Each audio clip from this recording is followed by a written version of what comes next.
47-year-old Dennis is in A&E after injuring his hand at work.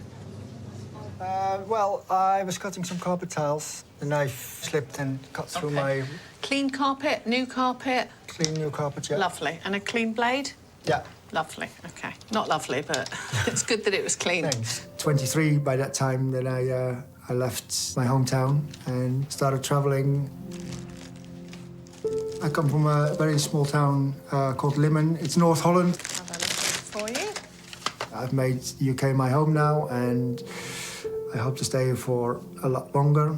That's fine, you can pop it down. Okay. I had a fantastic upbringing. We always had animals around the house. The winters were a lot colder, and my mum and dad then used to have a horse trailer, which they parked on the side of the lake, and they would sell hot chocolate and biscuits, and we as kids were just on the ice the whole day. I've always been very close to my mum. This is clean. Was that one sore? Sorry. She was very young when she had me. She was only 19. Sorry. It's okay. My mum was hardworking. She worked as a cleaning lady, so she worked like 3 or 4 mornings every week. All right? Yeah. Nice deep breath. In the afternoon, she always made sure she was home for us when we came home from school, and made a cup of tea and had a biscuit and a chat. Sorry. So that always gave me that special connection that she's always there for me. My dad was often on the farm, working. Is this one sore? Well, when you were rubbing it, yes, now it's okay. But, and it's also probably Sorry. being a big girl's blouse. One evening I came home and she said, do you like boys? And I was like, So, I need to send you for an X-ray. Okay. Because it's an open wound, I need to just check that there's no breaks there. OK. What question is this? And I was like, well, I don't know yet. I guess I have to find out. Let me show you where to go for your X-ray. Okay. So rid of this. And in the back of my mind, I kind of knew, but I wasn't ready to accept it for myself yet. But now I think back, like, that was a big relief for me then, that I knew that my mum was there to support me. Right, so no breaks. Good. Don't know if I'm going to be able to get all that glue off your hand. There we go. 20, 30 years ago, being gay is a lot different than coming out now. You never know how people would respond, especially in a small village. My mum, she said, well, if you want to talk about it, you can always talk to me, and once you know, then we'll tell your dad and the rest of the family. You want to use my Stanley blade? Do I want to use it? Yes. It's very sharp, apparently. Yeah. I moved to London to see how things are going. I met John, and 20 years later, we're still together. How's the pain? Yeah, it's okay now. As long as you don't touch it too much, then it will throw up later on, probably.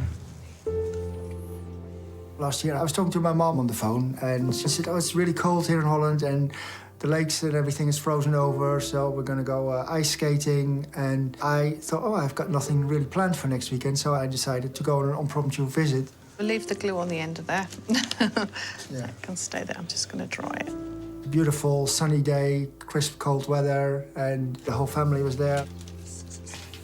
We all went to the lake ice skating. Oh, that was amazing, like childhood.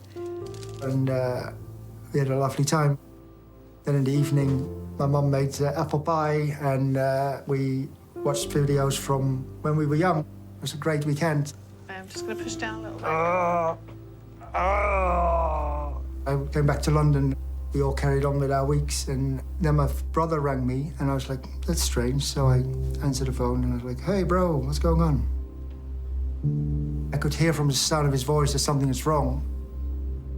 And then he's like, he found Mum on the sofa and tried to resuscitate her, and the ambulances are here now, and they're trying to reactivate her heart with a defibrillator, but it's not working, so she's passed away. It just doesn't process. Still, that's it. Lovely. You get hit quite hard, your world collapses. That's the worst bit. I will always remember that weekend now as the final weekend with my mum, and I'm so glad that I made that decision to just go on a whim.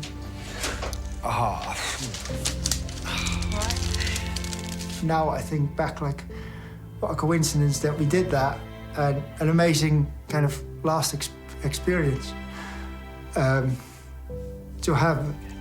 Okay.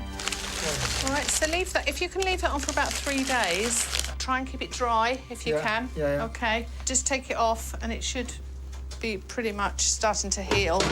Then you can just put an ordinary plaster on it. 2 weeks later, she passed away.